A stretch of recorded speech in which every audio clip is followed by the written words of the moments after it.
Hey there, I'm Ryan, and welcome to today's acrylic landscape lesson. All of the tools and materials will be listed in the video description, and if you'd like help with the drawing process, I will have the traceable up over on Patreon. If you're interested, check it out. But with that, let's jump in and have some fun. We're going to begin here today with a 1-inch flat-headed brush, and I will dip the bottom third of it into a little bit of water, then proceed to wipe off the excess. This will help condense my bristles and help keep the paint wet for a little bit longer. With that, we're going to start in the bottom of our sky with a lot of titanium white, then about an equal mixture of our ultramarine blue and our cadmium red, though I want a very minuscule amount. This should be a very bright color, and we'll also grab a hint of Mars black, not really to darken it much, but to desaturate the blue and the red. And now we have something with a hint of color. We'll throw that on the bottom of our sky, work our brush back and forth. I'm going to cover up portions of my clouds in this process. That is okay. And I'll get you a little bit closer as well. So throughout the lesson, we'll try to do farther shots and close-up shots so you can see detail work. And here I just wanted to show that I'm very softly moving over all of those applications to take out any brush strokes that would have been very noticeable otherwise. From there, we'll grab a bit more of our blue, work that into the mixture, add about an equal amount of our Mars black. That way the blue isn't too saturated. And we'll start working above that last mixture, then with an X-shaped pattern, bring it back down. This will give us a nice smooth blend. And then we'll take out any brush strokes with a horizontal soft stroke. Head back to our palette, a little bit more of our blue, a little bit more of our black. And we continue to move up, giving the sky slightly more saturation and slightly more blue.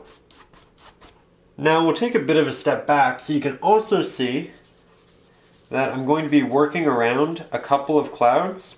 There are going to be smaller ones in here that we'll just paint back over, but essentially we'll have openings within our clouds. Notable one right there, maybe some right through here. And I'm okay with going over the drawing because we can always go back and redo the drawing. I also get asked quite frequently why I do the drawing if I'm just going to paint over it. Often it just helps us pre-establish in our minds what everything's going to look at, so we're not kind of caught off guard later. And typically, the more you draw something, the better of an understanding you have of it, the better you'll be able to render it. That said, while I like this, we do need to do a second layer because it's a little bit thin. You can still see the canvas through it. Let that dry, do the second layer, and then we'll jump into the next step together. Okay, so we let it dry, went back in, did a second layer, and I just sketched back on the clouds approximately where they should be. If you want a perfect rendition of the drawing, I will have a proper traceable up over on the Patreon, but I will be taking a couple artistic liberties myself.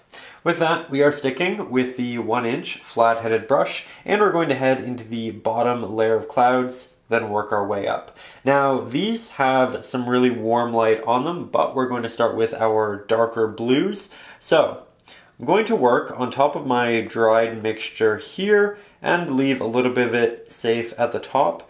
That way, we essentially know what our sky looks like around this new pigment.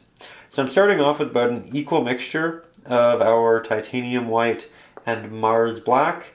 Those will very much desaturate whatever blue we have in the mixture, so we'll continuously increase that until we have something that looks a little bit muted, like so.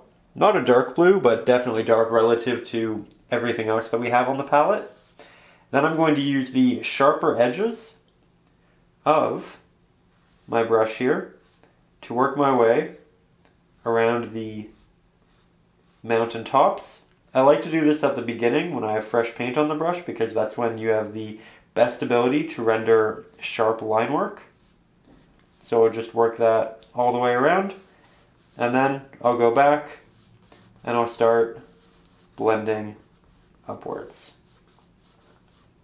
Now I'm going to avoid, initially, all of the top edges here. So you'll see a lot of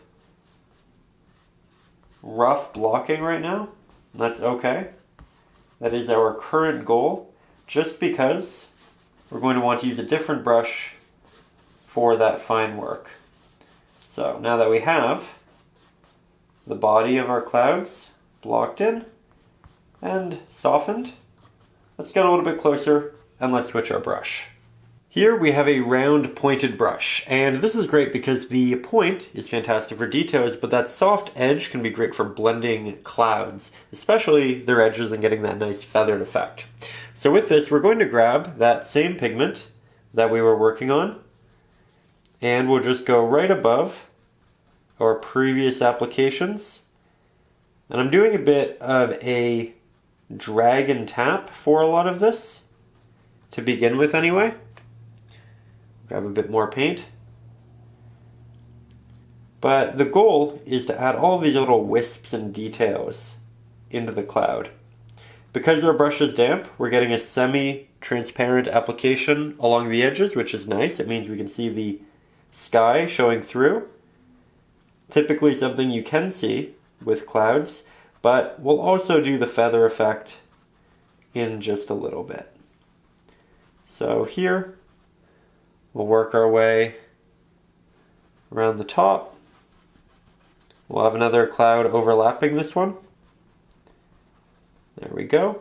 And then we can go back and fill in areas that might be just a little bit too thin as they start to dry. Then we'll move to our next color. And for that, we'll grab some of our cadmium red. We'll grab about half that in our ultramarine blue, titanium white, and this will be a great color to build with. Now, this area and this area, the tops of these clouds that are protruding, are going to catch the most light because they're a bit higher, not being blocked by other clouds.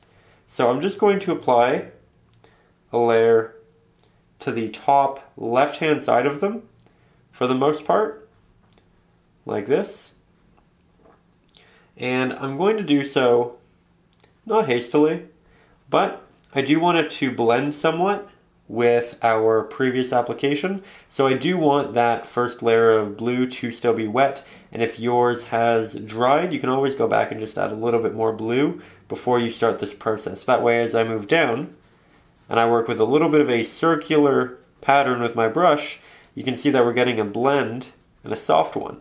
This is why we wanted to switch to this brush. We just get that nice feathered blend. It's a lot smoother than what we would probably achieve with the 1-inch flathead.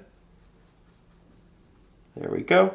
And then there is another cloud right over here that's showing through and has that nice bright color. This one is in front of it. This is the back of this side. So it is darker, and this one is essentially behind it, catching that light, and this is the left-hand side of another cloud, not just a spontaneous point in this larger cloud that's brighter. Important to consider those things. That said, we need to go brighter. So we'll grab our titanium white, about an equal amount to the amount that we already had of paint in this mixture. So we're just doubling up on that brightness. And yet again, what do? We go to the left-hand side of our clouds. We work that on. We start blending downwards. We start blending back. And I don't finish blending that one. Instead, I move on to this one because I have too much paint on my brush to blend properly. It would just be overwhelming. So I need to get that paint off elsewhere before we begin. And these areas are going to need this brighter pigment too, so we might as well just prioritize it in this way. Here, yet again, just getting that extra paint off my brush. I will wipe the excess off on a little bit of a paper towel, make my brush slightly damp, but not too much. Now we're going to use that nice feathered edge yet again. Work in a circular motion, just like so. We'll do that over here. The paint is still wet, but the fact that the brush is a little bit damp is going to help us move it about.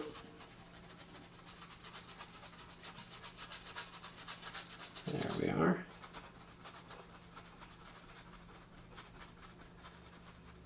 And we can work it slightly over more of our blues. Just make it nice and cohesive. You can also find areas.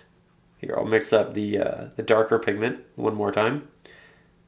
You can also find areas in your cloud, say down here for instance, or here. You can add a bit more there. That essentially pop out minorly and just catch a little bit of extra light. Now, at this point, all of the blue has fully dried, so we need to softly rotate our brush and get a wet into dry blend. That is just where you blend wet paint into previously existing dry paint. Often it doesn't give you as soft as a blend. You can kind of see a little bit of the tooth of the canvas, but it can be really nice and add a painterly look to it. And if your brush is damp, it will help that as well.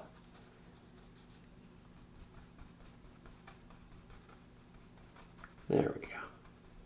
Now we'll get quite a bit closer and start working on the clouds up here. As you can see, it's a lot of surface area to cover, so we are going back to the 1-inch flathead, and we know that we want to work roughly with the darker blue that we ended up mixing, because that is our base dark blue for our black. So I left it on my palette so that we could remix it relatively easily, and we're going to need to mix it in real abundance. So we just threw together a lot of those colors. I look at that in comparison to that and I say, you know what, this is a little bit too desaturated, so we'll throw in some extra blue, and that should do it. Now, heading into this, I'm going to want to start roughly around the definitive edges, but not actually on them. So you can see that my drawing is a millimeter or two around where I'm painting. And we're essentially keeping that distance so that I can go back in with the round pointed brush and apply a much better edge than what I could achieve with this one. But we do use this one because, as you can see, very, very quickly, we are able to cover so much space. The harder you press with your brush, the more the bristles will expand and give you a larger application. It will take away your ability to render detail to an extent, but that's okay in these wide open areas. Another casualty of pressing more firmly with your brush is that you can render edges and you can make some areas a little bit too thin, but we're working with a lot of paint and we're going back and softening things, so it's okay. Grab a little bit more, work over here. There's another little cloud out here. Again, I am taking slight artistic liberties with the reference photo. This is the general shape of it, but I will have the reference photo up if you want to use a projector or tracing paper or get it exactly like it is in the reference photo. And the reference photo, of course, just be in the video description, but also up over on Patreon too. With that, we do have a big area to cover up here. Not going to do that right now. Instead, switching back to the round pointed brush, making it slightly damp, wiping off the excess, grabbing that same pigment, heading towards my edge, not with the tip, but with the top edge of the brush, working in somewhat circles, looking somewhat towards my reference photo, a lot of somewhat in here, and delivering those nice soft edges that the other brush just wasn't going to be able to get as correctly. We can also work on little clouds a little bit farther out. Go back and thicken portions that could use it, but still leaving some semi-transparent. It's all about a balance. It's all about finding the balance. There we go. That's a nice little detail in there. You can see that it's covering the sky, but not fully, so that you get this new value and you can kind of see cloud overlapping cloud. Another goal here is to make it unique, make it always evolving, but don't make it messy. So in the same way, we're trying to find a balance between the semi-transparent applications and the opaque applications. We're also trying to have it always evolving but not look too rough. This is an area that I want to go back to, but I want to let the paint dry a little bit before I do. So I'll head up in the canvas. And again, the more of this edge I can get while it's still dry, the better. This is all essentially dried. So it is what it is, but that's okay. We can always go back and apply more if we want. And if we add too much of our actual cloud here, we can go back and make more of this pigment and apply it on top. There are a lot of options, and that's one of the reasons why acrylics are so great. You just are working with a very forgiving medium. If you don't like something, let it dry, come back in 5-10 minutes, you can try again. Now, while we do still need to go back and soften some of these edges and also, of course, add volume to this, I want to work in this top area now. So, we'll let all of those edges dry. I'll head up to the top of the canvas using this same pigment. And when I need to cover a massive area, I do like to work in an X-shaped pattern because it helps me move paint not only horizontally, but vertically to a point as well. And it also helps us avoid dominant streaks, regardless of how hard we press. Just moving that over a couple of times, and now we'll put down that. Go back to our round pointed brush. I mean, again, it's amazing what you can get done with just 2 brushes that have versatile applications. So I'm going up to the top here. I know we're kind of far away, so you can't see the actual detail work, but I wanted to let you see what it all looks like as it's kind of coming together balance-wise. You can see I'm getting a lot of distance out of this application simply because my brush was damp and this paint is still wet. So I can drag from it using the water on my brush. In the reference photo, this area of sky is essentially covered up by very thin clouds, so I'm going to work over the entirety of it. And that's going to give us a little bit of depth with these. The more levels of transparency you can incorporate in your clouds, the more depth you're going to create, in the same way you're creating depth by wrapping light around them. And this top area is going to have quite a lot of that, as I can see in the reference photo.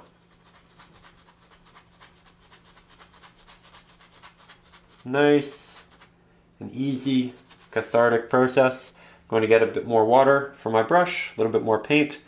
I will thin the paint by grabbing more water, turning it into something like a watercolor consistency. And we'll go back over these a couple of times.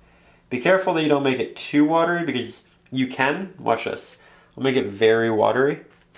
This is going to be wrong, but it's supposed to be, just so you can see what to avoid. This is almost all water. This is a very wet area. Watch this. You might think darker pigment will make that darker. That's a lot brighter. We just ripped paint off the canvas. This can be an issue when you're working with very wet brushes on very wet canvas. Once it dries, that won't happen. You do just have to wait the 5-10 minutes, but as you can see, you can also rip off paint so that you can rework areas. So it's one of those things that can be tricky, but if you time it right, it can also be beneficial. I actually really like the way that looks. Watch this. I want to rework this area. A lot of pressure, a lot of water on my brush. There we go. Different movements, different options. It is one of those techniques that kind of comes with time and comfort with painting, but it is an option, and I think it can actually look really quite nice. That said, let's get you a little bit closer for cleaning up more of these edges and focus on that for a second. Then we'll add some real volume. So, something we want to avoid is when you can see the hard edge of the cloud, and then there's this semi-transparent application right above it. You can see that? How there isn't a gradient, there's a distinct line between the two different blues. That's something we want to avoid. With that, you want a fairly dry brush, so I'm going to wipe off the majority of the water. I'll grab some extra pigment. Not much. We can take a lot of it off in here. And then we're going to apply that to the edge, and then very softly, using the edge of the brush, go in those circular motions until we get a proper gradient. And we can do this in a lot of different areas. If there's quite a bit of water on the canvas though, you do need to let that dry. This is best achieved when the water and the actual paint on the canvas is dry, which is why we took a break and started to move up there. But you can really refine a lot of your edging like this. Now let's throw in some wispy clouds, then we'll do volume. So, I'm just going to grab a bit more of this, move it over here, make this semi-watery, not to the point where it's watercolor-esque, but also so that it's thinner than what we did over here, because we are going to paint directly onto the sky, the open sky, and we're going to do some small clouds that kind of work in front of and behind others, but these, again, are wispy clouds. They are soft, semi-transparent. Now, at this point, a lot of our clouds probably look fairly unfinished. You can see that I've left different brush strokes in, that some areas aren't perfectly blended, and that's okay. With acrylic paints, we're going to have a lot of awkward steps that are necessary to get to the finished, very polished product.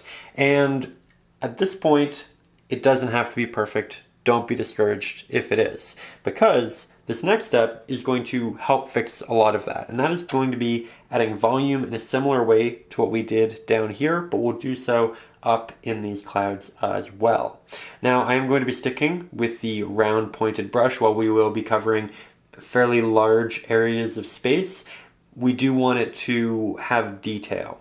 So, I'm going to make my brush a little bit damp, and we're going to find a mix between the sky color and these right here. Now, I have all of that dry, so I can kind of work on top. I don't want to cover all of it because I do like to be able to go back and reference those, but I want something that's, again, going to be brighter than this, darker than that. And I'll mix it over so that we can see it in between the two. I think that's actually a really nice color. I'll test it on my reference photo. I do like to print them out and do little tests. That way I can see that I am making the correct colors throughout the painting. But I do like it. And I think, if anything, it could use just a little bit more saturation. So a hint more blue into the mix. Now we'll head back up. We use the edge for that soft blend. We'll work into our cloud. And we're going to want to apply this towards the tops of our clouds, and then we'll blend it down towards their bottom areas, where it'll eventually get to that darker pigment that's already on the canvas. And that's because the light is coming from above the clouds, and the bottom portion just isn't going to be as lit as the top. This cloud will be on top of this one, So we'll have the bottom here covering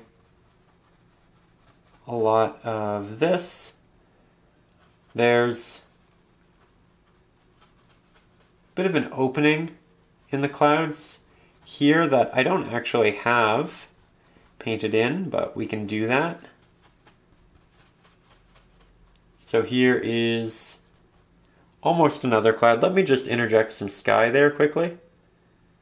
For that, we know we need relatively bright pigment. Test it over there, looks good. Let's just throw in a bit more sky here. And this is good because it can show you that you can really bounce back and forth between painting the sky and the clouds. And that you never have to be done with one or the other. So we'll just work that in. And now I'll go back to the color we were using, the mix we were using for the edges. Work that around there. Blend it back. Have a bit too much paint on my brush, which is making it difficult to get that soft blend down. So I just took some off.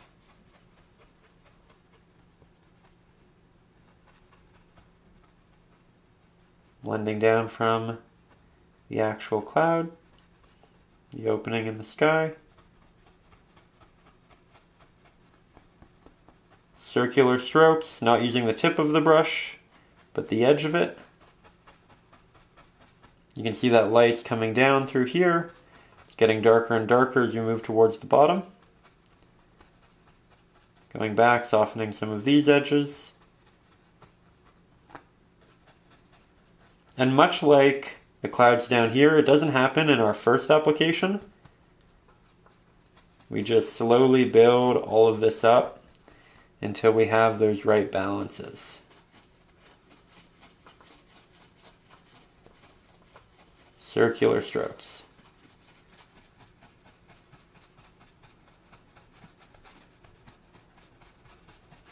There we go. Working downwards. Now, a problem is arising in that we are oversimplifying a lot of our shapes. So we essentially have that shape, which is the same as that one, which is the same as this one, but it's larger. So here, to begin, we're just separating this and this, but we're making this a very long extension. And that in itself will create some level of diversity. So, we need to look for different opportunities and avenues to do that, while continuing to soften our edges and make these three-dimensional shapes in the way that we really want to. So I'll bring this one out and up a little bit more. And you know what? I think we can actually take out a part of that cloud and just make it a bit softer. I think that looks significantly better. Again, taking slight artistic liberties, but I could tell that this area in the reference photo was lighter than its counterparts to the left and to the bottom. I'm also going to separate it slightly more and give it a more unique shape with some of the sky color. And I know in the past a lot of the lessons are really step by step, do this, this, this, this. But with this one I really do want to show you how you can move back and forth, because I think that's how you learn how to paint clouds rather than just learning how to paint this very specific painting, right? The goal, I think, here is to teach you more so that when you are working on your own images, maybe with a photo you've taken or just inspiration that you have this background information, knowledge that can help you get there. Rather than, again, just teaching you how to paint this singular painting once. It takes longer, but I do think it's a good way to learn. With that, I think this area needs to be brighter again. So I'm going to add a little bit more titanium white to the mixture that I was using for it. And I'm going to create little staggered markings. That way it looks like this cloud kind of comes down and it's not a perfectly straight bottom, right? That's an easy way of diversifying it and solving our previous issue. Here I'm just going to go back up and soften this a little bit. Constantly jumping around the canvas, trying to balance one area with the next. Really, really important part of the process. Going back to here, more softening, more brightening. More rounded strokes. Do the same with this. Separate these two more. And this is actually two different clouds I'm seeing in the reference photo, but I kind of broke it apart in a different way. Let's draw in an extra cloud though, just so you can see that this far into the process it is still achievable. I'm going to mix the darker blue, and I have it right here on my palette. I'm trying not to cover all of it, but I do want to mix on top of it / beside it so that I can ensure that I'm mixing the exact same thing, and it doesn't happen with the first try. That's okay. The more you mix, the easier it'll get. There we go. Let's do, just looking at it, making sure I know what I'm doing before I jump in, because this is a stark pigment. There we go. It's going to be a little bit different again, but it's okay. So that's the darker bottom. Now we'll grab more of what we were using for the highlights. Apply that to the left-hand side and to the top of it. Do that blend down. Just create an extra interesting shape throughout.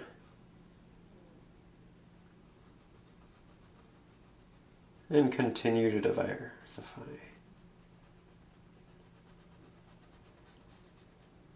Again, not really using the tip of the brush, but the side of it instead.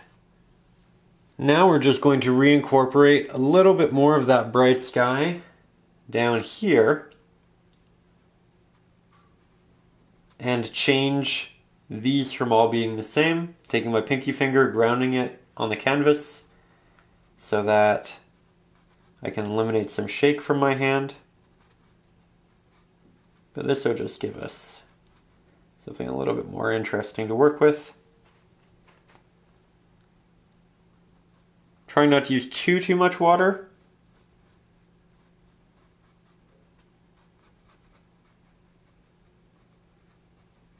There we go.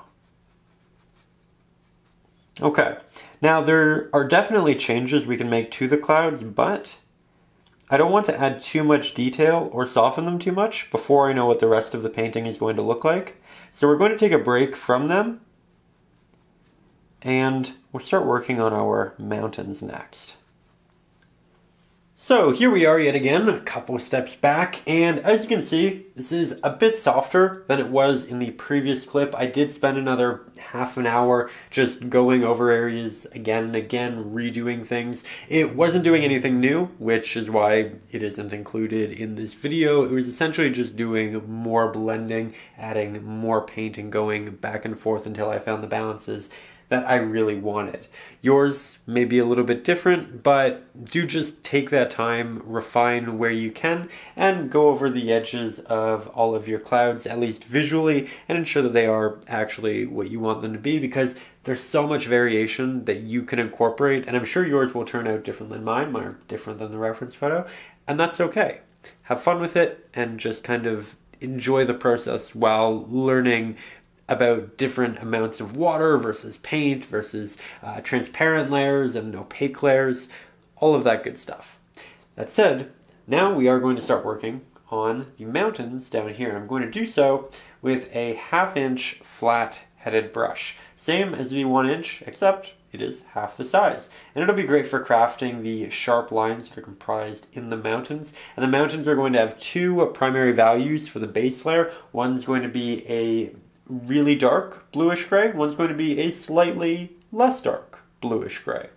Of course, we start with a little bit of water on our brush, make it nice and damp, grab some titanium white, work in a new area because that was essentially for our sky.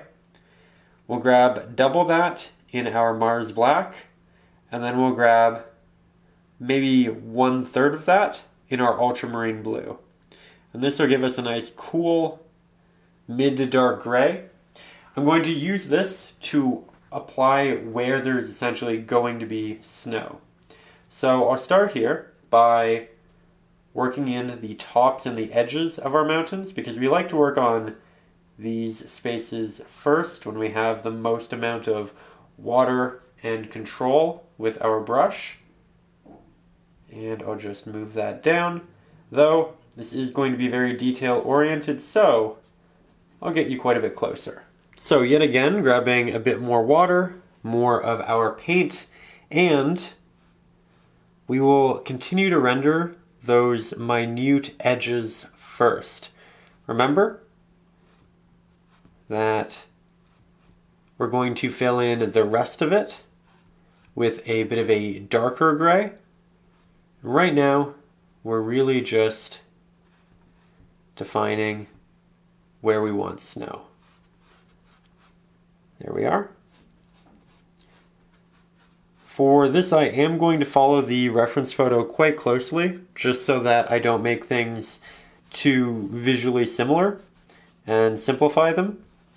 That is something I find I tend to do with mountains, and we all do it to a certain point because when we're young, we are exposed to different cartoons and storybooks, and a lot of those are illustrated, a lot of them simplify imagery, but it stays in our mind subconsciously as what things look like. So when we go to render them ourselves, we tend to simplify them.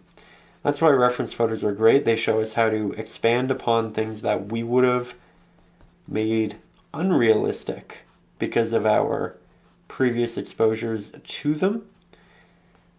But while we can take those liberties in the clouds and still come up with something original, I find it harder to do with mountains.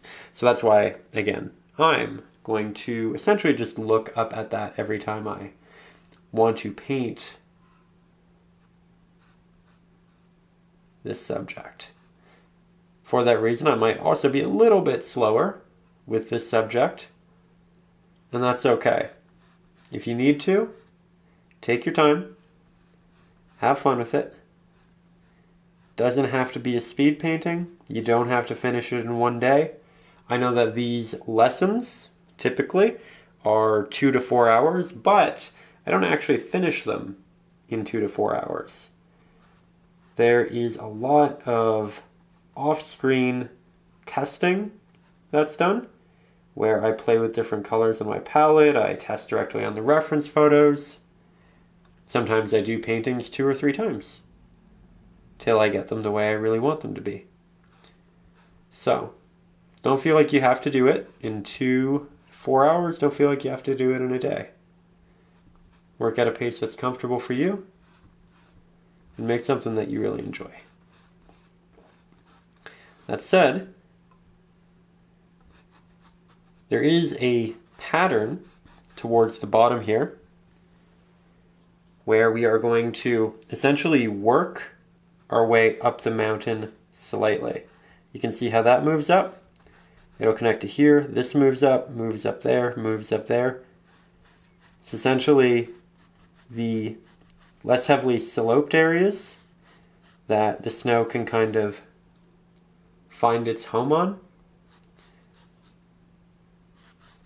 This bottom area also doesn't have to be a perfectly straight line. We're going to go in with a different value for that base. So don't worry about that. Then we'll just do a couple little taps in areas in here. That spot doesn't need to be covered in snow. It'll just have a couple hints of it. I'm essentially just doing another look. There should be one more mountain here that we covered up when we were painting the sky. has a nice sharp line.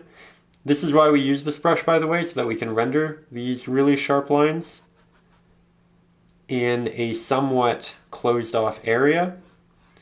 These applications definitely couldn't be done as efficiently with the 1-inch flat-headed brush, but it also covers so much space that you wouldn't want to use the round pointed brush or a liner brush either.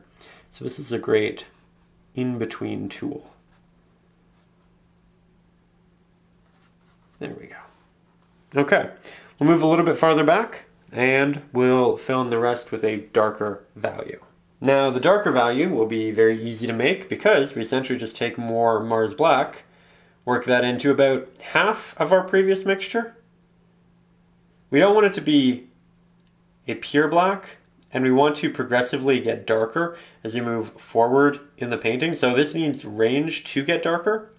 So I just did throw in a little bit of titanium white and a little bit of our ultramarine blue, but I do definitively need it to be darker than what we have right above it. And then once we have that, again, we want to start on the edges and start working our way in. We can slightly overlap all of the previous applications, and we do that so that we ensure that there isn't any white canvas kind of showing through here. If you go over too much, that's okay. We can always go back and reinstigate it. Sharp markings is something we are really focusing on though. So I'm not trying to press my brush too hard into the canvas, because if we do, our bristles will expand and we'll lose a lot of control. So again, this is another area that should be done a bit more tactfully.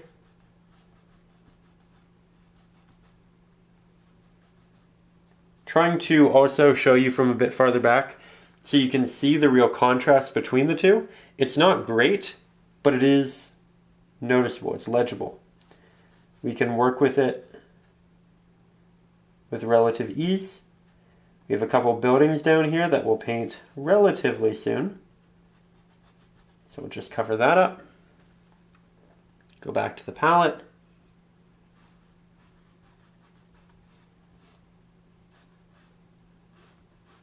Really trying to just use that sharp head of the brush.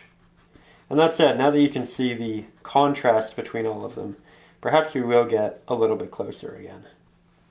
Hopefully you're enjoying us moving back and forth so you can see it from afar and close up. Here we have quite a lot of space to fill in. But before I get excited and do so, yet again I'm trying to work my edges first. You can also see that I'm working my brush back and forth continuously on the canvas, not something we do a lot of, and it's a little bit dangerous because you do run the risk of ripping paint out of areas where it's quite full and then making them semi-transparent or have the canvas slightly showing through. But because we're working with so much Mars Black and titanium white, predominantly Mars Black, we don't have to worry about it too much because it's such a thick pigment that often it alleviates such worries. There we go.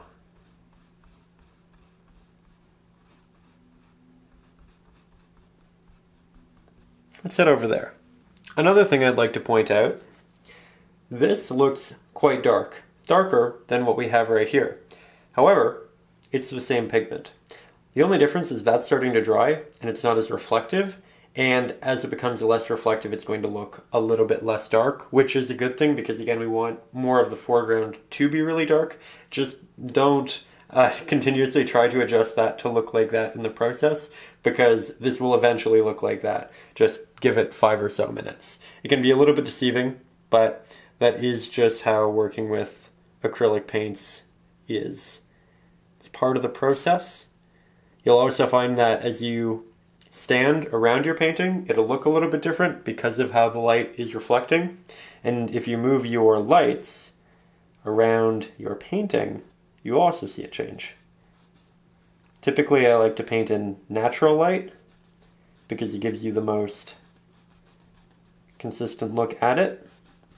However, we are entering spring, a month where it is cloudy one minute and then it is sunny the next, and it kind of goes back and forth, which makes getting a consistent look at the painting quite difficult, because sometimes it has a warmer light, sometimes it has a cooler light, and because of that I'm painting at night in artificial light so that it's very consistent. That said, do try to make sure that you're not painting with a warm bulb, because that really will give the painting a warm hue even if you're not using warm pigments, and then when you take it in a natural light or into more of a neutral artificial light, it'll look completely different than what you think it does. It's happened to me. It happened to me in, I think I was 15 in high school, did a big painting one night, stayed up all night, brought it into class, looked not like the painting I thought I was painting. I really liked it, but it was very different, and it was a great lesson that you don't have to learn the hard way. Now we'll start building some snow on our mountains, particularly in these dry, brighter areas. And typically, we think of snow as being white, right? But realistically, it's going to have a lot of hues and reflections from everything else. So it'll actually be a bit more of a mid-blue. We'll start by making our 1/2 inch brush nice and damp, head over to our palette, and something that I'd like to find is almost a mixture of this and this. So not bright, not dark, quite in the middle, and akin to what we have in the mid values of the clouds. So I'll mix up a fair portion using this brush, though we won't be applying with this brush. This is just for the mixing process. I'm going to do a little test on my reference photo. I do like that a lot. I think we go slightly brighter. And that should do it. One more test, and I love it. Now, we'll switch to a liner brush.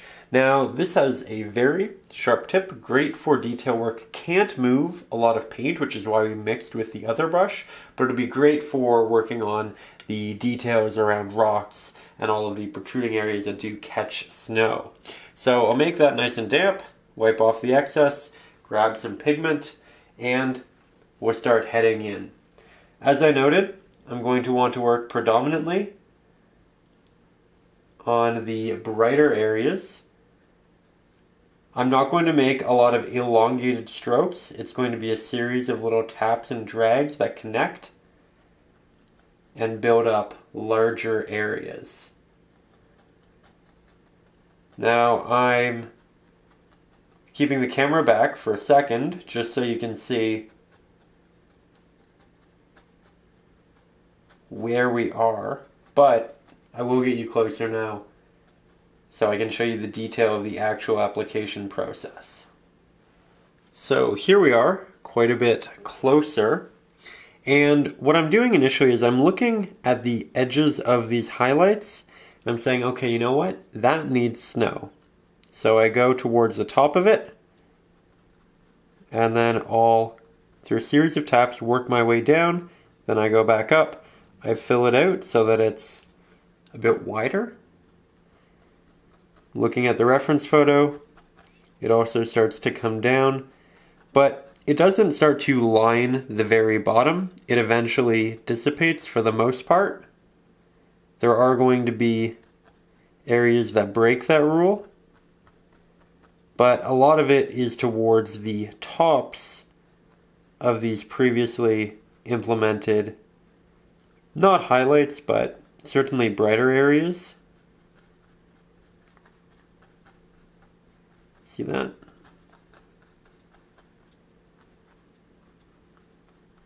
There we go.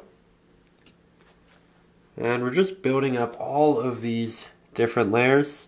Now the second time you apply over that, it will be brighter than the first because we are working with a fair amount of water, which is thinning our paint. So the first layer is really a combination of what we already have on the canvas and what we have on our brush. Just looking up at the photo, making sure that I'm applying this with the right amount in the right spots. Now, as you get towards the top, we're going to have more filled in areas. So I'm going to press a little bit harder with my brush, as you can see. And it's going to create these larger planes that don't have as many openings. That's intentional. This is where we have more snow, more coverage. And then when it gets thin again, when it's really just the protruding areas catching snow, that's when we go back to the tapping effect. It's going to look a little bit abstract for the time being as we build it up. And that's okay. Again, a lot of acrylic is having faith in the process and what you're building. A lot of it comes together towards the end of your painting process. So don't get discouraged if it doesn't look perfect or if it looks a little odd initially. I know we talked about that before, but I think it's important that we interject those reminders. Because you know when we get better? It's when we stick it out through the potentially slightly confusing parts. We have faith in ourselves and the process, and we learn a lot along the way. Then we complete something. There's something to be proud of. So, with that, here's an interesting thing to piece together and note. These are more triangular. Typically how we think of mountains and that sort of thing. But this one, it is a triangular effect, but it comes down, it slopes, and it connects to that. And that's an element that I really like because it's a bit more unique. So we're going to highlight that by making all of our taps a bit more horizontal rather than giving them that steep slope. And focusing on your brushstroke pattern can have a big impact on the perceived movements in the mountain. There we go.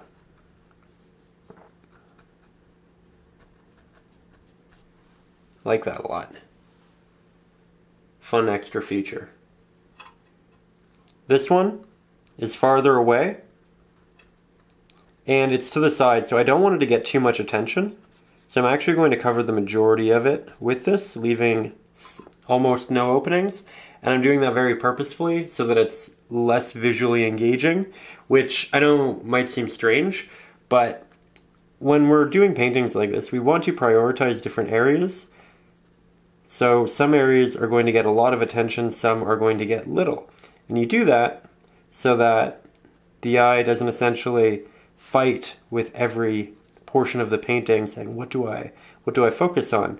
There's a intended through line with it, right? So we need some areas to be more simple so that other areas can be more complex and really garner our attention without creating a painting that's too visually stimulating and something that you can really follow and get lost in a more proper way, in a more controlled way.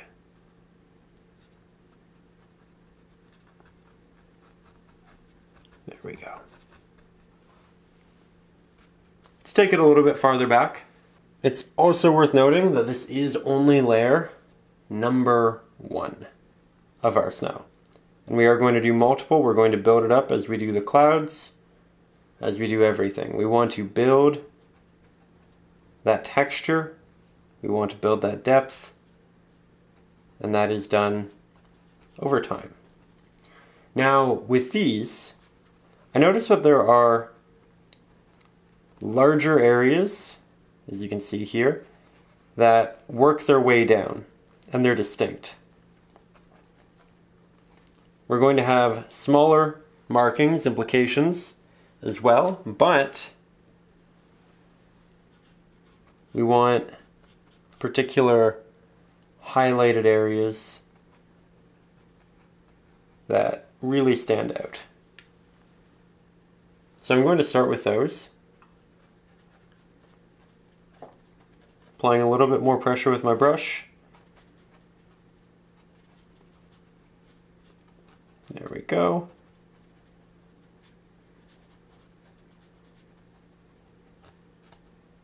Going to give them different levels of depth so that they're more interesting. They stand out from one another despite there being an obvious pattern. And I'm also trying to instigate different spacing between each of them as well. Now this area is a bit farther back, so much like that, I'm going to try to simplify it. Less texture, less spacing in between all of the pieces. There we go. That said, we also want the regular tapped texture in here, so I'm going to do that around these larger markings that work down the side of the mountain, but they're going to be a bit more spaced out. And I'm applying very little pressure so that they're nice and tiny. You also can have a bit more of a watery brush. That way your bristles condense, and they are smaller, but also so that they're more semi-transparent and are visually less stark than what we did with the top areas. And then I'll do a little bit of line work towards the bottom with that very watery application. So we go from this large pattern that again moves on the angle of the mountain. Then we go into more of this tapped pattern. And then towards the bottom we have some extra almost little paths or areas that protrude and catch more snow. But they look like little paths. They aren't actually, but they look like them. I also want this to split off and work its way down here. See that it's in the reference photo. It's a neat little area.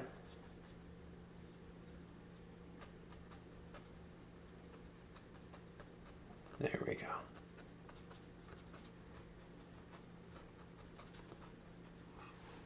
Okay, so far so good.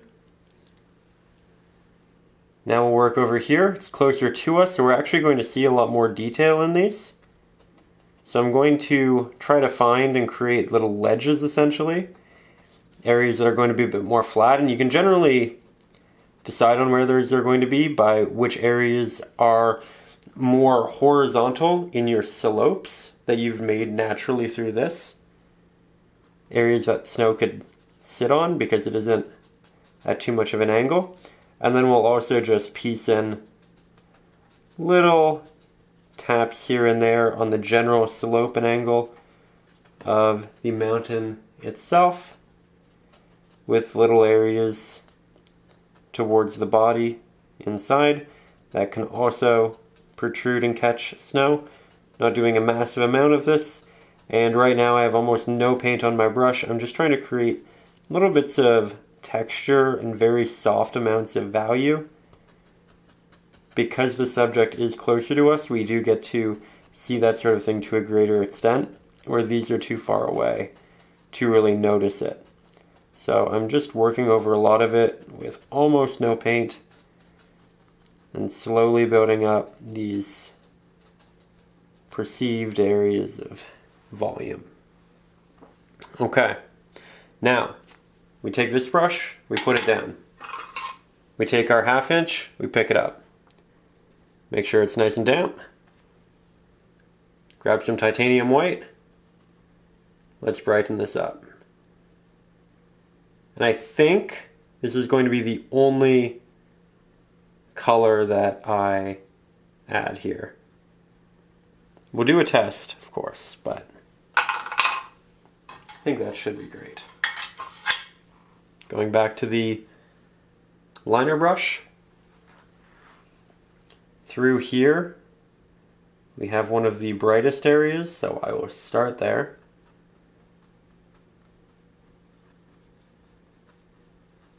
And I'm not going to go over all of my previous markings, just the ones that I feel are at the top because they catch the most light and the areas that are most prominent. Initially, this is going to look really awkward because we're placing it amongst a lot darker subjects and areas, so it's really going to stick out initially. And you're going to feel the need to balance it. So you'll want to paint quickly, you'll want to just get this everywhere. Try not to do that. Try to take your time and really assess where you want it. Because if you're patient and you make those calls correctly, it can have an impact. Again, we don't want it to be messy, we don't want it to be everywhere. We just want it to highlight the more prominent areas of the painting. So, again, going towards the tops of these subjects for the most part. Go back, grab a bit more. Can further define some of these sharp tops in a way that I didn't before. There we go. It's looking quite good. We'll do that over here. It'll be quite noticeable because a lot of it is still very dark, so the contrast will be more noticeable.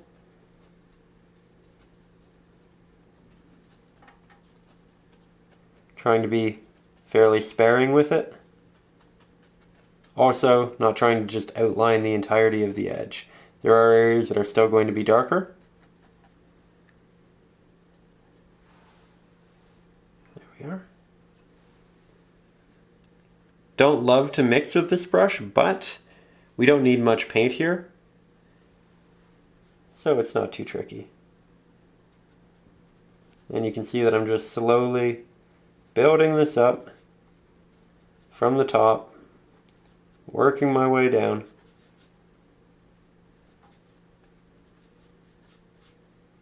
Not going to do too much with this highlight, but I'm going to spread it out so that it fits. Very easy to overdo the highlight in these, but it'll look a lot more special if you keep the highlight in specific areas.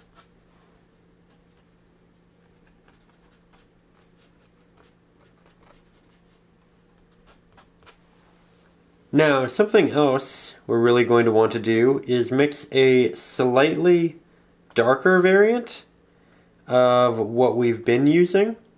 Something that's also a bit more gray, just like that.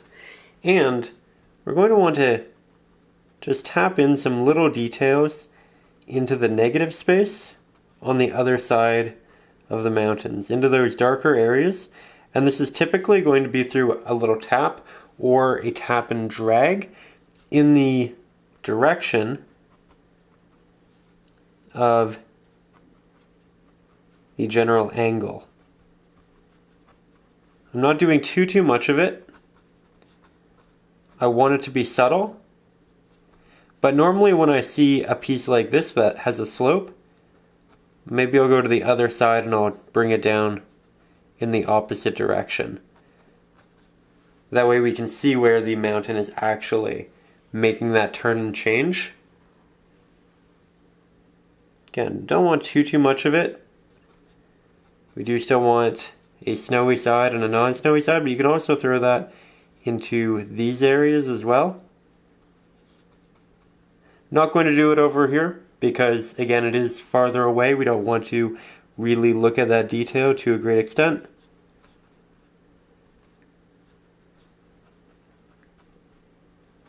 But this is a great way of kind of finishing off those details.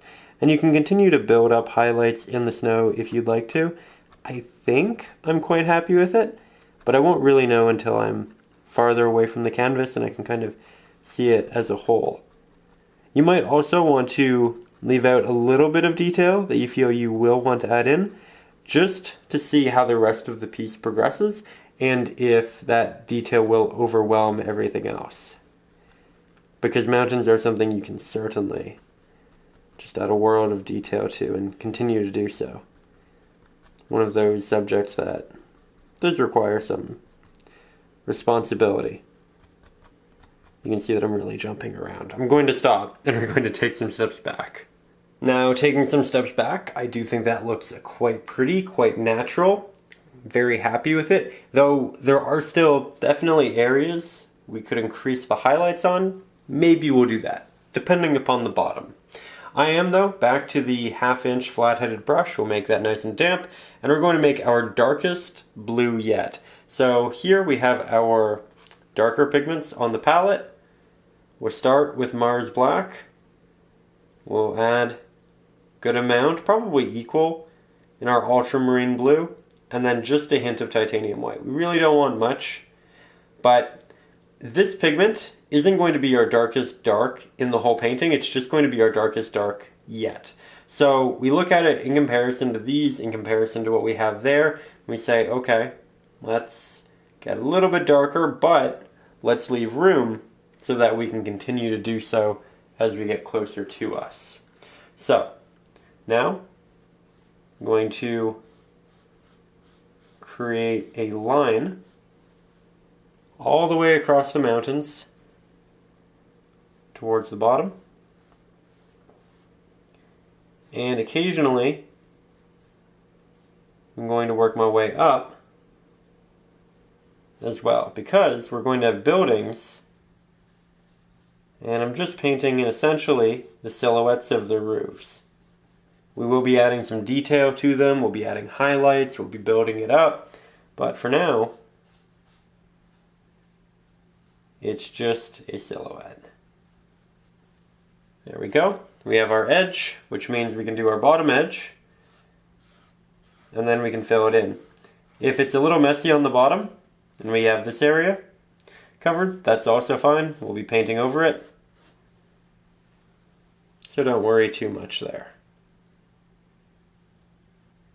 We'll also be adding snow down to this spot. And for those of you who don't watch a lot of lessons, maybe you're new here, if you're wondering why we continuously make our darker darks darker as we proceed into the foreground, it's because you have a lot of reflective light in the background, and you only really see the innate natural hues and contrast of things when they're really close to you. Everything else is too much reflected light. And if you go to a lookout, or if you're on a really high building and you look at a city, at a landscape, you'll notice that as things get farther and farther away, the saturation in general tends to be less. They don't have the same amount of contrast in dark and light as what is really close to you. And it's actually really obvious when you start looking for it, but it's an easy way of establishing depth in your paintings. So it's something we try to remember to do here. Now, it's the next day in my world, and we're going to start working on the snow right down here, then on the buildings. I'm going to start with the 1/2-inch flat-headed brush because I need to do quite a bit of mixing, and everything on my palette has since dried. So, I'll grab some new Titanium White, about an equal mixture of our Ultramarine blue, then maybe a third of that in our Mars Black, and we'll render a fairly gray mid-value. Let's double up the blue. And right now I'm essentially looking for a darker variant of our snow. So we'll just do a little test here. It's good. Let's go a little darker. Just because I don't want it to take away from the mountain, especially not in the first layer. Now we'll switch over to our liner brush. Make it nice and damp as well. Grab some of this pigment. take our pinky finger, ground it on the canvas or easel, just to eliminate shake from our hand, and then, using predominantly horizontal strokes, we will cover up the entirety of this dark lane. Now, I am going to leave openings, like you can see right there or there. We'll continue to create them, but they're going to be quite small. And the goal is to leave it looking like there are slight mounds, areas that reach up, catch a little bit of light, and then there are dips. I also like my little openings to be a bit more square, so I don't let them be too long.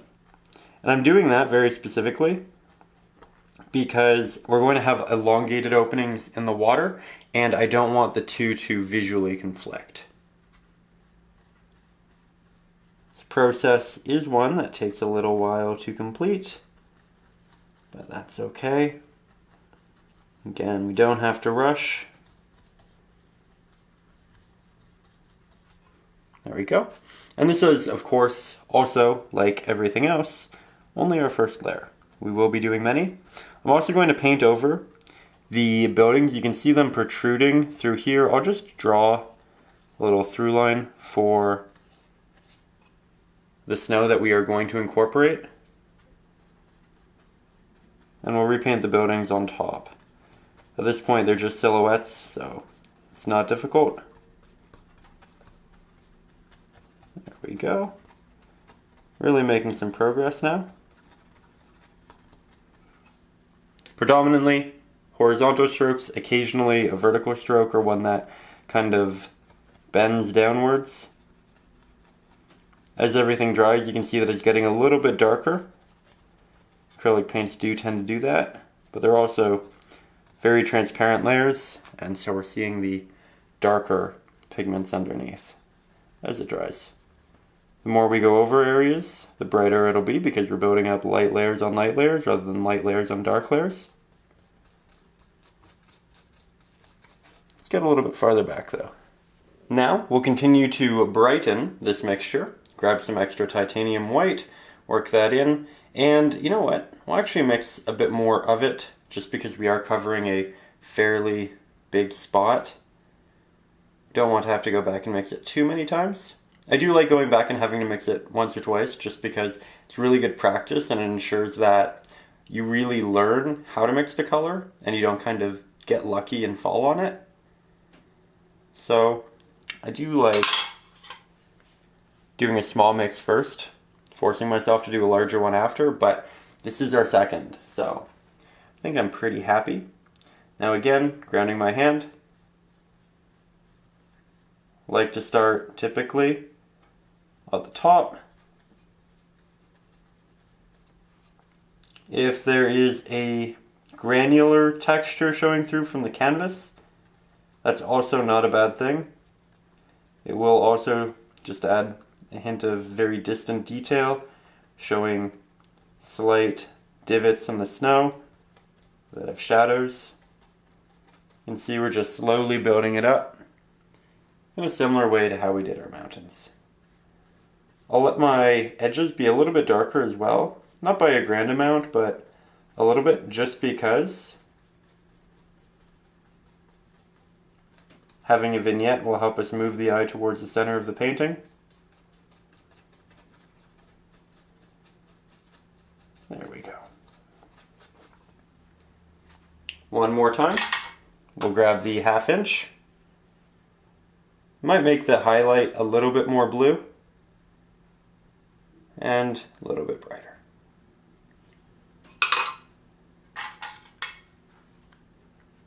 Another great thing about acrylics and layering, like we're doing, is that it gives you so many opportunities to try processes before you get to that final layer where it needs to look great. Right? So we've done this twice before, this process. We've had an opportunity to play with how much space is in between each stroke, how much water we use. And because we're constantly adding layers, we also have a lot of time to decide how bright or dark our value is going to be. So it's not only forgiving, but I think as a medium, it's really incredible to learn with.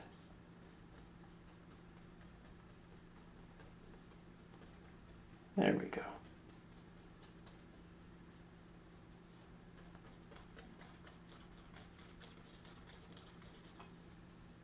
I might do a little bit more, but I do want to let this dry just so that the water doesn't build up too much. That way I still get a decent application. So I think we'll take a 3 to 5 minute break. Do let it dry. And in the meantime, I'd recommend getting a drink of water, maybe a little snack. Often, that does make the painting process a whole lot better, because if you don't, it might get a little bit shaky, and we don't want that. So stay healthy, and I'll see you in a second. Okay, so we are back from our little break, and I was looking at the reference photo, did a couple little tests. This definitely does need to be brighter. Not significantly so, but it does need to be brighter. So, we'll grab some titanium white, still mixing on top of our old mixture. The majority of it is dried, but we might still be able to make use of a little bit of that paint. And again, just finding brighter pigment. I like that a lot. Switching back to the liner, and believe me, it really is easier switching back and forth between these two brushes than it would be mixing the paint with the liner brush, just because it really isn't built for that. That said, we'll come back in. Because it's watery and semi-transparent, it's not going to be as bright as it is on the palette. Something to always consider when you're mixing and you intend to have semi-transparent layers, or very fine, sharp markings, because when you do that, you do work with a lot more water. Just do consider the fact that you might need to mix brighter because it will be darker on canvas. And going into it with that knowledge can generally get you where you want to be a little bit quicker. Here, I don't have as much water on the brush, and you can tell that it is brighter, right? I'm just building up the middle to be a bit brighter. Again, considering that light vignette effect towards the edge of our canvas, the eye does inherently go to the brightest point of any piece. So if we can keep those edges darker, we can keep the eye in the middle, and that helps us ensure that the viewer doesn't kind of get bored and then move off the painting into something else, right? Just helps us keep that engagement a little bit longer. There we are. Add a bit more over to this side. And I think I really like that. We can brighten it more if we want. We can darken it. We can go back and re-interject a little openings. I'm very happy though. And with that, I think it's time for our buildings. Now, they will be implemented, yet again, using a brush you know all too well. That is the 1/2 inch. Grab some Mars Black, Ultramarine, hint of titanium white. We're essentially remixing the darker pigment that we used for the silhouette, which is right here on my palette. Need a little bit more titanium white. And we can go back in. So, we can, again, use the traceable to get this perfect, but I'm looking at the reference photo and I think I can do a pretty good job of getting what we want down here. There we go. Grab a bit more. Have some smaller ones in the distance. We don't really have many past the middle point though.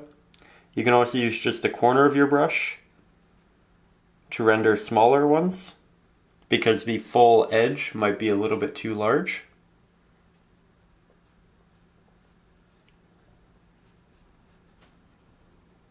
There we go. That should be great for a little town. once we have the snow on the roofs and all of that. Now, I went ahead, let all of that dry, and then I actually resketched in a couple of the buildings just so it matched the reference photo a little bit better. Because we're working on a small canvas, we don't have that much room for detail, so we're going to have to take some artistic liberties in terms of what we portray and what we don't. But if you are working on, say, a 12 by 16 inch canvas, a 24 by 36, a larger canvas, you will be able to incorporate all of the details. And if you do decide that, again, I will have the traceable up over on Patreon, and that will have the entirety of the reference photo transferred to line work, so you can incorporate all of it if you'd like to. You don't have to, but just noting why I'm slightly deviating, because we only have so much room. And I work on canvases this size typically because if I were to work on anything larger, it would just make the lessons really, really long, and I do want to make them somewhat digestible. I feel like 4 hours is probably the max that we should do. But with that, I am going to go in with the 1/2 inch flat-headed brush, make sure it's nice and damp, and I'm going to mix up a color for the snow on top of the roofs. I'm going to aim for something very similar to the snow that we have as our top highlight. So we'll grab some titanium white, a little bit of our ultramarine, hint of our Mars black, and we definitely need to reincorporate some white and some blue there. Mars black, it's just such a strong pigment. Want to work in little bit by little bit. That is a little bit bright, speaking of a little bit. So we'll take off the majority of our extra Mars black there. Go in for a thorough mix. Try to make sure that there aren't areas that are blue, some that are more white, some that are more black. We want a very consistent mixture. That way we don't have unintended splotches that don't really match. That said, we do have the color I want, so I'm going to go in with the same brush, and I'm going to start painting some roofs, just like this. Looking up at the reference photo, there's essentially a line of buildings like this. You can see that they all have their slanted roofs, and I like the pattern there because it very distinctly notes what we're looking at. It's a bit far away, and we're not going to be doing all of the details, so again, we want those implications to be very notable in terms of what they are. And all of these roofs are being painted with a bit of an angle. I'll use just the corner of the brush to work on the other side of that roof. I'll use just the corner of this brush to work on the other side of this one. We can use the liner brush if you find it too difficult to maneuver the 1/2 inch. But I do find this is a great size for this canvas. Though we can definitely do touch-ups with the other a little bit later on. Going to grab a bit more.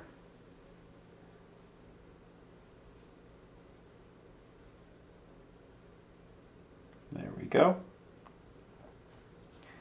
And we can take some artistic liberties, maybe add a couple in the back. There we go. So, every house isn't going to have this very dark pigment, which is why we now have burnt umber on our palette as well. I'll grab some of that. We'll make up a nice gray dark mixture using it. So titanium white, burnt umber, Mars black. We want it to be a cool brown so that it works and feels cohesive within the rest of the painting. So we'll incorporate a little bit of the blue, but not too much because we still do want it to be a brown. There we go. It's a nice cool brown. Not too bright, not too dark. Again, mixing it up so that I don't have some areas that are brighter or darker than others. Now we can incorporate this into the front of a couple of our buildings. We'll make a darker version for a different building. We kept those three the same because they were essentially in a line. They were probably built together, intended to be so. Put another one here. Another one here. In the reference photo, some of the houses are in actual white, and we can do one or two like that, but we already have so much of that pigment around that I don't want it to become confusing or kind of get lost to a great degree. But we can definitely make something similar to this, maybe a hint more gray though. Trying to diversify our colors while not diversifying too much. We still want it to be cohesive. There we go. I think that works well. I'm just throwing some little roofs in the back so that there are some houses that are closer to us, some that are farther away. Now we'll clean that brush, get you a little bit closer, and we'll switch to the liner. So from here, yet again, we grab our liner. We'll make a bit of a brighter mix from what we had there. And we can incorporate some little windows into the darker buildings. Some that are high up and centered, others that kind of work along the side. But we want there to be real variation. So let's also make some darker ones. Again, mixing with that previous snowy blue that we had. We can have some that have lights that are on, some that are dimly lit. And it's that variation that's going to make it work out really well. We can also incorporate little elements like doors subtly. This is all almost not even noticeable. It's not a bad thing, because you can always build on that subtlety.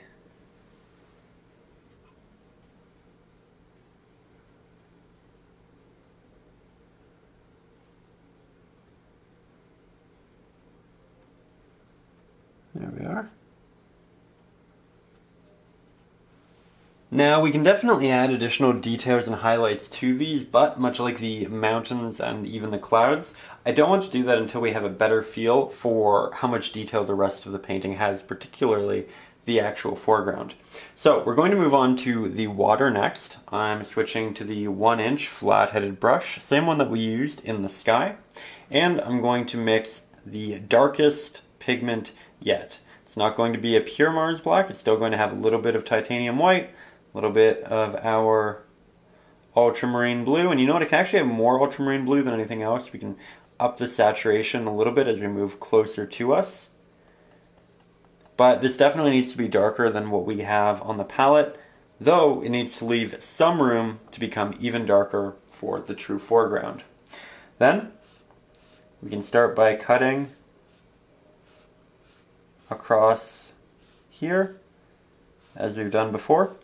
If you accidentally go too high with it, it is okay. We can always just repaint that snow on top. You can see that I'm also making multiple little strokes rather than a singular elongated stroke, and I do that just so I have a bit more control.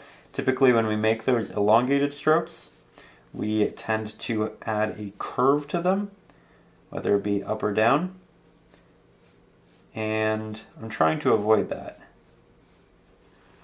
So now we need to work around our rocks here in the foreground. Again, great brush for doing so because I have these sharp edges that allow me to really cut. I also have the corner of the brush, which is great for this. Also, worth noting, I'm able to continuously get so many strokes out of this, so much paint off of it, because it's fairly damp, and that's helping me move my paint. As we proceed, you can see how thin a lot of this is. And that means we'll definitely need to go back and do multiple layers, but it gives me a lot more control.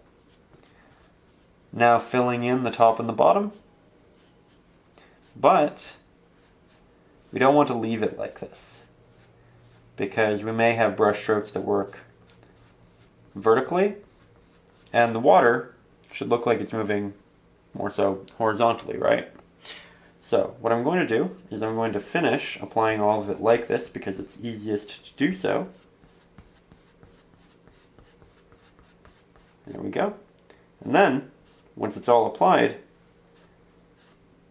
I'll soften it, try to remove some of those brush strokes, and work horizontally. That said, this is a very watery mix, so I'm going to let it dry, come back, add a second layer, and then we can start adding some detail, blue, movement to the water. Now, once we have all of that fully dry, we're going to go back in with the 1/2 inch flat-headed brush. We'll mix up a blue, which is similar to what we have in the mountains and the snow, but we're going to make it a little bit more blue, a little bit more saturated. We'll begin with titanium white because the brightness is the hardest portion of the pigment to achieve. We'll add in about an equal mixture of our ultramarine blue. We'll start with just a hint of our Mars black. You can see I'm taking off a lot of that excess. And we'll work that through. I'm going to do something, a little test. It's the right value, but it's not saturated enough. So we'll add in more blue. And the addition of blue is going to darken this. So I'll add in more titanium white. Titanium white will desaturate it, but now the mixture essentially just has less Mars black in it. So it'll be more saturated from that perspective. We'll do another test, and that does look very close to what I want. So just grab a hint more water, hint more blue, and that should do it. Now, for the actual application, I'm going to start with a line like that. Another line that connects. Another line that connects. You can see that I'm making lots of these. And they're predominantly horizontal, but I'm trying to do so my hand isn't in the way. But there's a slight dip up or down towards the end. So we get this darker pigment showing through in between different applications. And that's essentially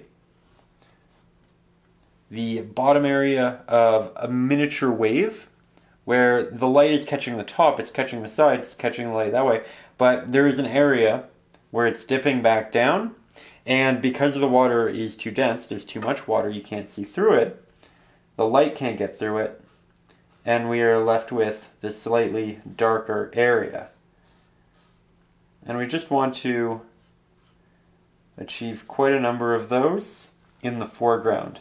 As you move towards the midground of the water, this application will change.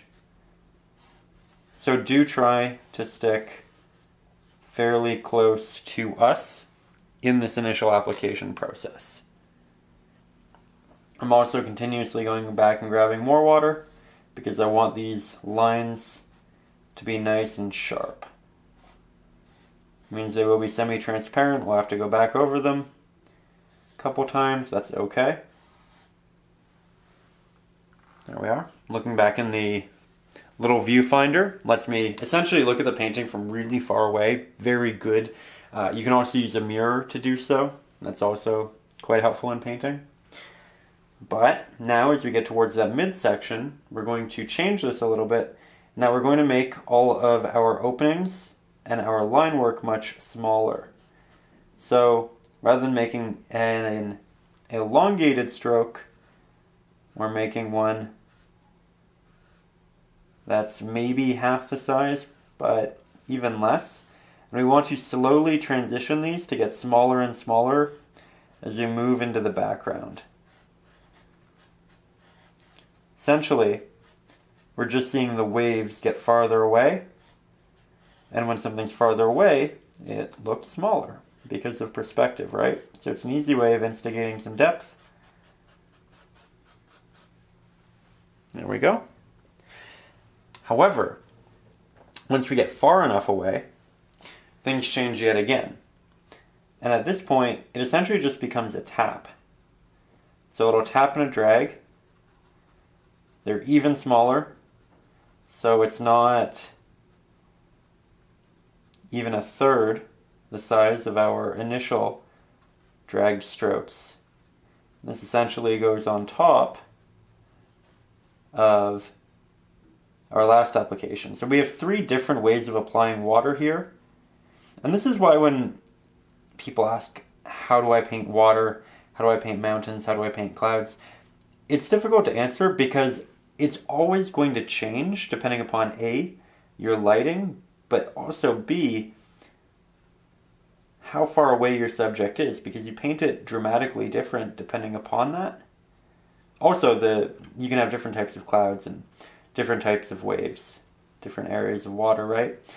But do consider that, because I think often when we start painting, we establish one way of painting water, mountains, etc. because we find success with it in a painting. We really like it. And then we bring that into all of our other work, but it doesn't always fit the context of the other pieces. So it's important to remember that we really want to look for patterns in our reference photos, and we're not simply painting water, we're painting a pattern. And it's distinguishing what that pattern is in that spot that's going to make us successful. Now I'm going back in between all 3 of these and creating transition areas. So I'm making some slight extensions into the top area, I'm making some little taps into the middle area, and I'm also trying to drag the front into the middle as well.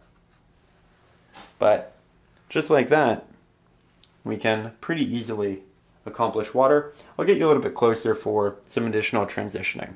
Now, we definitely need to add some over here. So here we have the foreground. I'll take that, I'll move it into the midground. Here's another extended piece in that midground. Here's another one.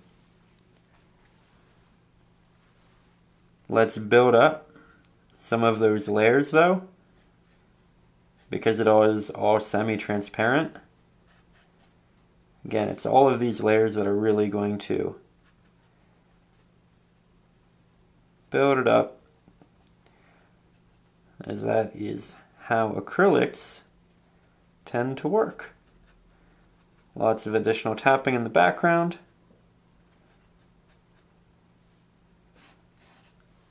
There we are. We'll also go in with a highlight, which will add some additional volume to the areas in the foreground, which right now look a little bit flat. But we're not quite there yet. First, we build things up.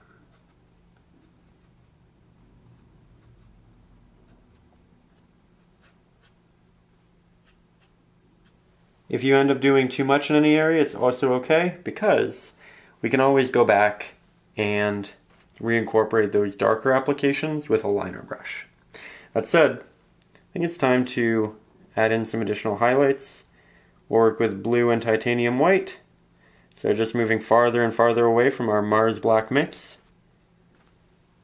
making it somewhat watery. And now I want to essentially note the areas in the water that are the highest, which are going to catch the most reflected light. So if you look towards the bottom of the darker areas, so here we have a darker area, the top of that next area of blue is essentially where light is going to catch. So I'll add this to it, and then I'll move that back down. Find the bottom of another blue area, bottom of another blue area. We don't want to do this too much, but again, it's a nice little detail. We can also brighten this a fair amount, and we can connect them. But I'm going in pretty conservatively.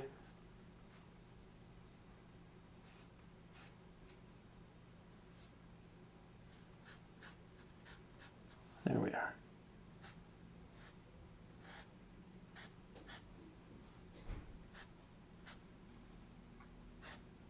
All starting to come together.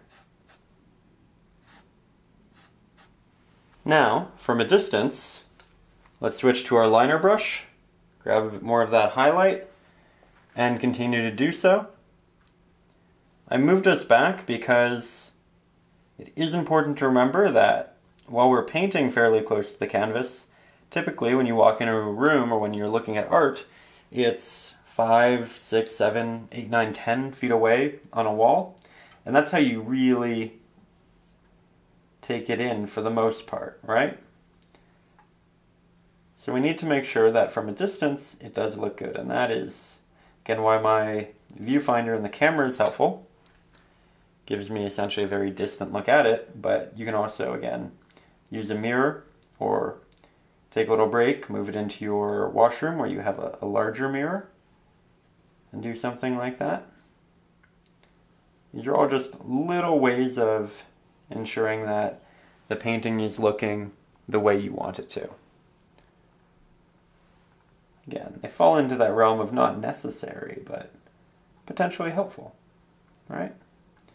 There are so many ways to paint, so many ways to go about the creative process, and it's all about finding which ways work best for you.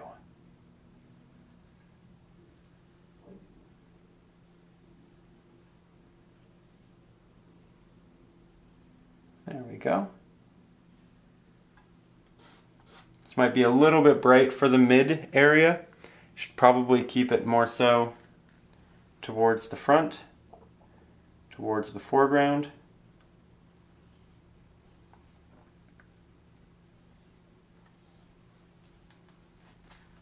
And we can also, of course, mix mid to darker values to re-interject as well.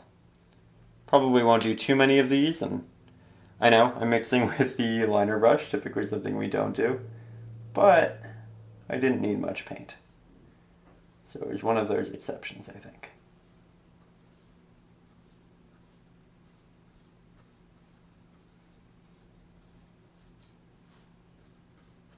There we go. Now we get closer and switch back to the 1-inch flat-headed brush because we're going to start working on the rocks and the snow that we have in the foreground. This is all very intricate, but we do need a base layer. The base layer is going to cover the entirety of it, is going to be our darkest dark, so darker than what we used in the water. And then we'll go back in and we'll layer on our mid values and our highlights on top.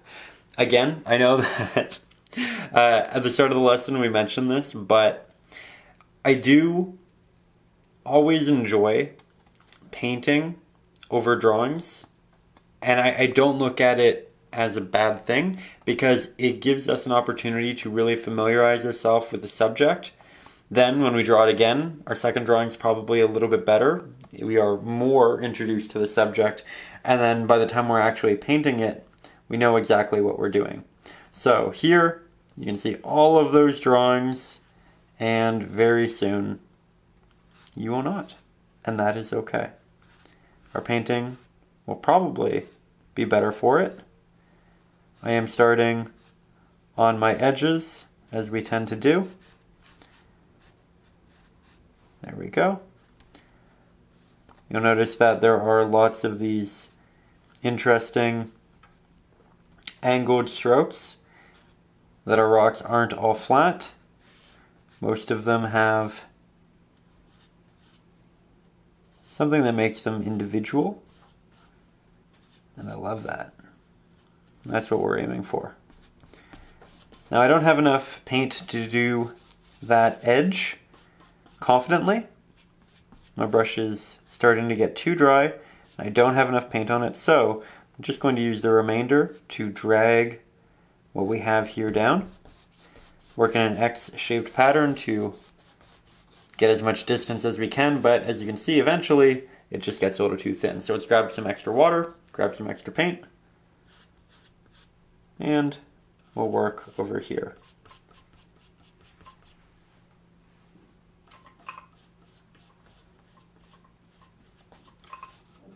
There we go. Now, if you do see any canvas showing through by the end, or you're drawing, I do recommend, like most other areas, to do a second, maybe a third layer. Just let this one dry, then come back to it. But if you're able to work with a lot of thick paint, you might not need that. Again, it's one of those things that's a bit more individual, comes down to you and your painting style, and neither painting style is really incorrect. You offer yourself more opportunity to make changes and make tiny alterations if you go with multiple layers as a general habit, but especially for blocking in backgrounds like this, it's a-okay to get it in one layer, it's a-okay to get it in multiple. That said, I'm going to use the reference photo traceable. I'm going to redraw on my rocks once that is dry, and then we'll start painting some details. So, as you can see, we have our dry layer. I was going to go in and draw it, but I decided after some real thought, we're going to do this freehand, no drawing. Why? Because we're very aware that working with a traceable, getting the lines on there perfectly as they are on the reference photo will render a really beautiful result. But I want everybody to be able to do this. A lot of you have watched this. Not everybody is up over on Patreon, and I just want to ensure that everybody can finish this feeling like they did a really good job, whether they're using it or not. So to everybody who is up over on Patreon, huge thank you. Please do feel free to copy it down exactly and then just follow the techniques that I'm doing in accordance with that drawing. And for everybody who isn't, here is how we are going to do it. So, with that, I'm going to take my 1/2 inch flat-headed brush. We'll grab our titanium white, Mars black. Everything is dry here on my palette, by the way. We're going to grab some burnt umber yet again and go for an equal mixture of burnt umber and ultramarine blue as we did in the houses. And this should render a fairly dark,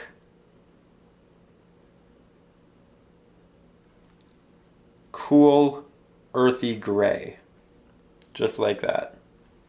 And what we're going to do is we're going to initially here look for planes that look like they are facing the sky, because those are going to be receiving the most light. Then there are going to be divots which aren't going to be receiving light. So this area right here, this is obviously pointing upwards, and we can see that because of the angle.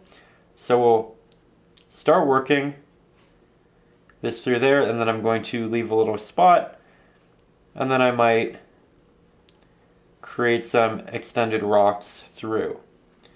Now we're going to want to create rocks of varying sizes, shapes. Sometimes they're going to be quite elongated, as you can see right here. Breaking them up into multiples is typically a really good technique. And now you can see this one looks like it's sitting on top of that one. And this is essentially just how we're going to build a lot of depth and get a lot of detail quickly. I'm also going to do some taps with the corner of the brush to get the implication of smaller rocks in areas that are going to be a bit more open. See that? And we're also occasionally going to throw in some diagonal lines, like so. There we are. I don't want to bring this down too far because I am going to want to incorporate snow, but we can have a couple that go down a bit farther. An issue that I'm having here is a lot of this is starting to look very visually samey. We don't want that. We want to continuously iterate, and that is where something like the traceable and the reference photo come in handy. But again, the reference photo will just be linked by itself in the video description. So you can also look at that as you go through this process.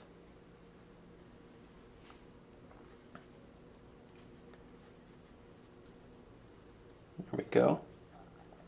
Get you a little bit closer. Also, I feel like at this point we've mentioned the traceable and therefore Patreon about 100 times in this lesson just because it is very drawing focused. It's very line work heavy in terms of what we're working on. Normally we do a lot of foliage and that isn't as requiring, but it seems like the cityscapes that we do, it's pretty helpful. But I realized I haven't really talked about Patreon for anybody who may be new in terms of what it actually is. So up there, the link in the description will bring you to the Patreon site where you can get the traceables for all of the lessons. You can also find the reference photos there, so it's just nice and tidy. You can see the material lists. I take a picture of all of the brushes and all of the paints that I use, all of the different tubes. You can see all of the brands and all of that. Additionally, we have a bunch of ebooks, including Acrylics for Beginners, which is essentially the essentials. Everything you need to know about acrylic painting before you jump into your first acrylic painting. And that is up there, as well as a bunch of ebooks full of traceables for days where you want to create something but you're not really sure what you want it to do, and you don't really want to watch a video, but you want that template, right? So that's also an option up there. We also have an exclusive Facebook group for Patreon members to share their work, give each other feedback. I pop in there as frequently as I can to see what everybody's up to, try to help out where I can, but it's a very, very supportive community. Always so much love being shared, and I love that. I'm very, incredibly proud of the community that we've built. So if you're interested in supporting the channel, helping out, this is predominantly a community funded channel. You can find the link to that up there, get the traceables, reference photos, images of the brushes, paints. Sometimes you do early access to these, the ebooks, and the exclusive Facebook group. I try to add as much value as I can to it, because I really do want to say a big thank you to everybody who does directly support the channel in the way that you do.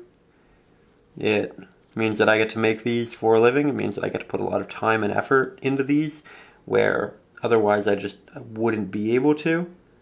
And I'm incredibly grateful for that opportunity, and the fact that I can make these the way that we do. You know, I think a lot of the lessons on YouTube are great because they're quick. You know, it's a time lapse, and I try to do that once in a while. I did it with a cityscape a couple weeks ago, so that people could kind of get a bearing of what the lesson would look like before they actually jumped into the big one. But typically on YouTube, those quick videos do better because they get a better audience retention, and that helps with the algorithm to a point. So doing longer videos like this is kind of you can't really bet on it doing extremely well in the algorithm and kind of getting out to a lot of people.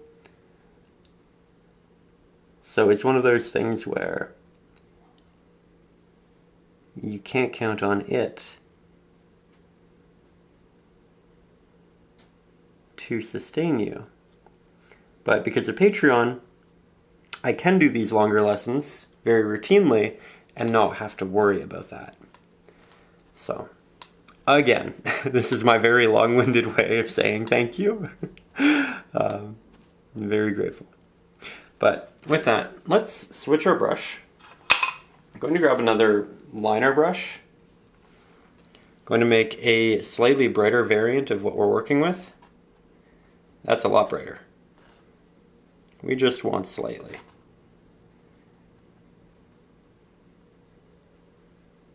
And we need our blue. That should do. An unintended rhyme. Now, we're going to go and find those real highlights. And with a couple taps and drags, we're going to diversify our rocks. Try to add some texture into them. I'm really jumping around because I want to spread this pigment out so that it's nice and cohesive. We still want all of these protruding rocks, all of these highlighted surfaces to look individual, but we also want them to share characteristics so that they are evidently the same subject. There we go. Head back to the water, head back to the palette. Let's add a little bit more blue, a little bit more white. Just change the mixture minorly.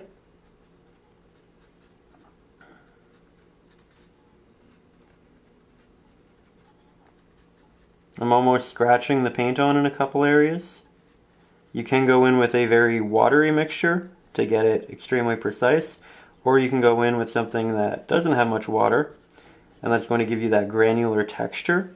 Something you typically avoid, but it can look nice in snow and it can look nice in rock, as well as moss. Different things that are just going to have that heavy texture that you can't really represent through individual taps or brush strokes because it'd be too small.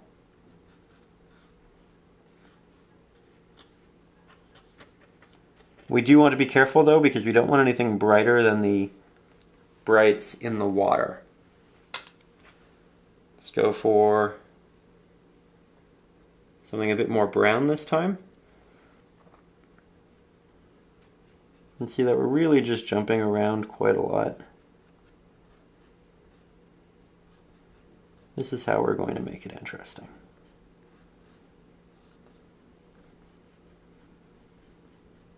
You can essentially place your browns and blues in the same spots, provided they have the same value, so the same level of light in them.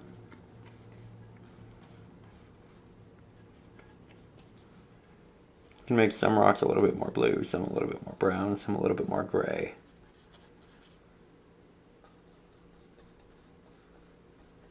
Let's take a couple steps back and make sure that we are going down the right path. Not bad at all. I can tell though from the reference photo that I need some longer, elongated openings between them.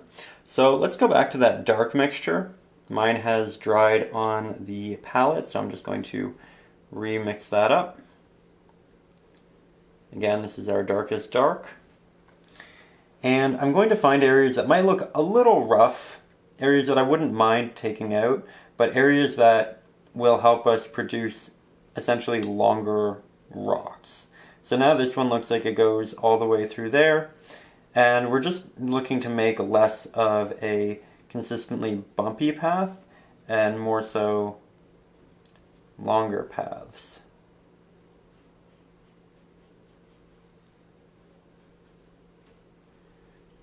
There we go. Making them less wide.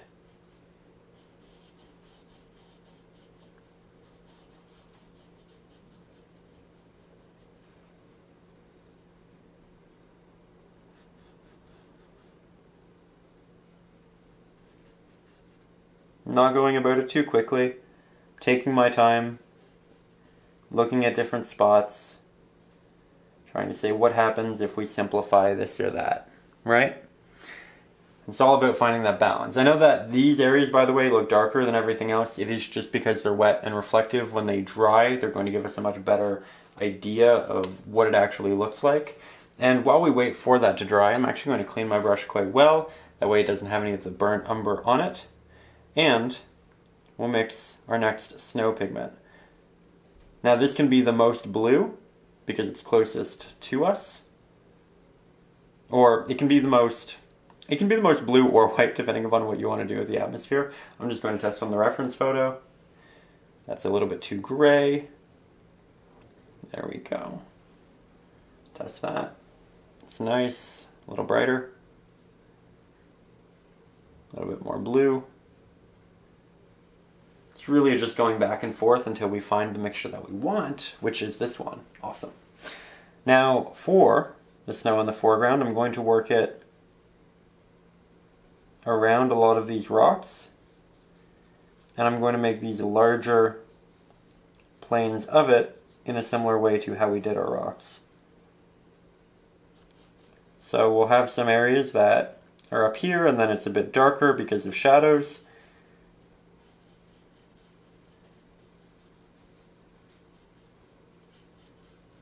Just like so.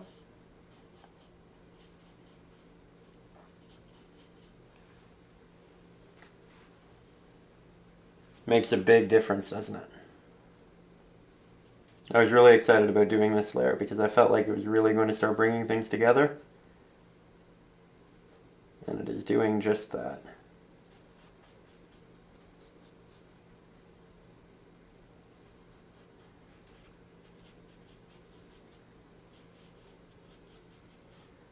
There we go.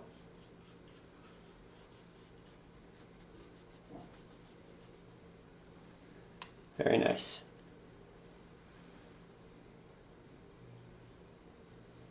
Head back up here.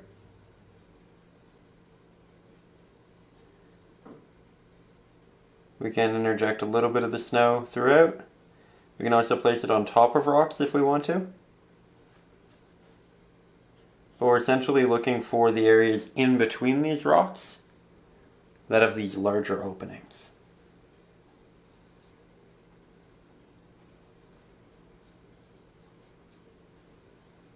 So we're slowly working essentially reductively, removing rock and placing snow. Through areas like this, we can also help with that elongation that we were attempting to capture earlier.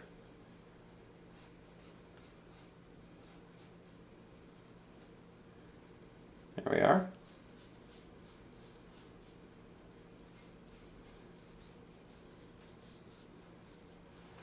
Now, let's make some areas of snow a little bit brighter. So I'm going to take not much extra titanium white, but a little bit. I'm going to grab some extra water, work that together.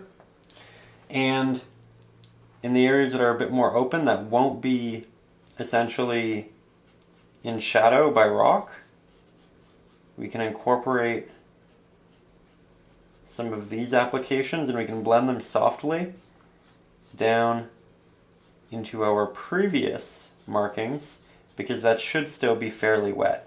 If it's not, you can do a wet into dry technique where you just add a bit of extra water to your brush and then you work over areas very softly, slowly letting that paint dissipate.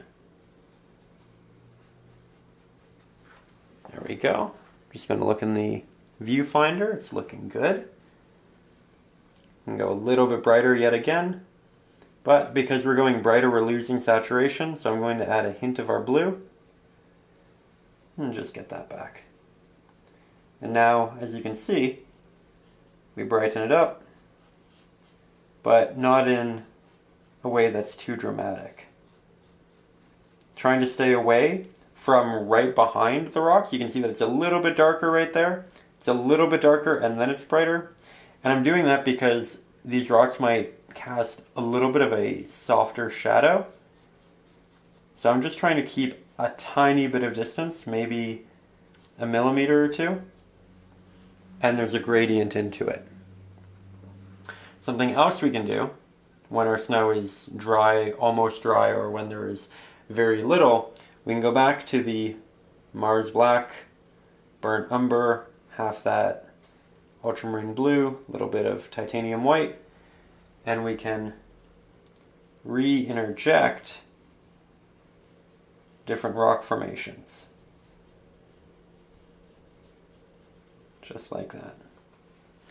Of course, we have to make it brighter, so we add our highlight, we add some extra brown, we add some extra titanium white, or blue, or both. We just want to make sure that it matches the rest of our rocks. Feels nice and cohesive, right? This again will be easier if your snow has dried, as this will be able to be applied without blending without that. I think I need to make the bottom a little bit darker. There we go. And we can splash some of that color elsewhere. Just build it all up. Okay, next. As you can see, we have covered all of our canvas. Very exciting stage in the painting. We're going to switch back to our liner brush and enter the touch-up phase. So here I'm going to start with a fairly light blue, hint of Mars Black, I know I'm mixing with the brush we don't mix with, but it's for a good reason. We don't want a lot of this pigment, and it's going to ensure that we don't make a lot. We'll go back up to our mountains, or the areas that we really want the highlight, and we can tap that on, start dragging it down. Doing things that we couldn't do earlier to a great degree because we were waiting to see how everything else turned out, right? There was a lot of that in this lesson because we're working with so many subjects and we want to balance them all appropriately. So, we didn't add as many highlights as we could, we didn't add as many details as we could have.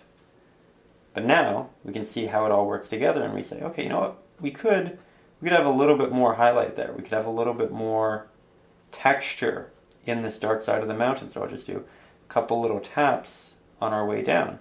Same goes for the top right up here, leading our way down.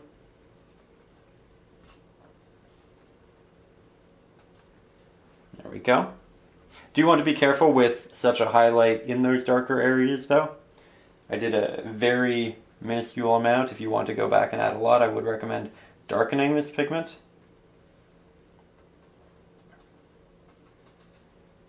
There we go. We can add some extra highlights to the tops of our roofs, should we want to.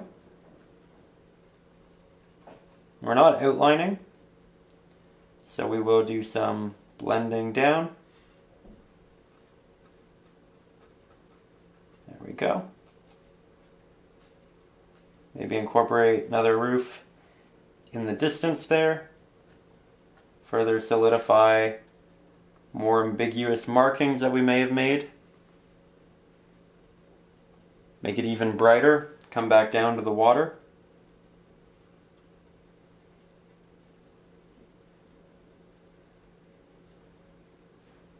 So many little areas that we can go back to, should we want to.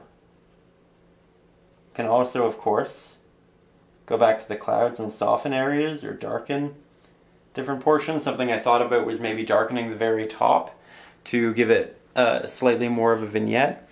But since then I've actually opted not to do so because I don't want to create too much contrast up there and I don't want to bring the eye out into that space. Also, now that I've lightened those, there's opportunity to lighten the bottom again. So going back to the 1/2 inch flathead, I feel like this is where we're working on our snow.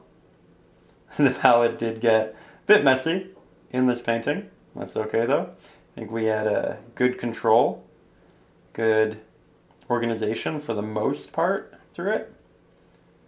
I think this is actually the first time I've had to question what a color was, so it's a good sign. We can come back down here, work our way around and in. Not doing too much on the actual edge there. It's very subtle because we can build it up. Good. Now switch back to a liner. Get some brown, white, Mars black. Blue will mix up the brightest brownish blue that we've had yet. And we'll pick a couple rocks to receive it.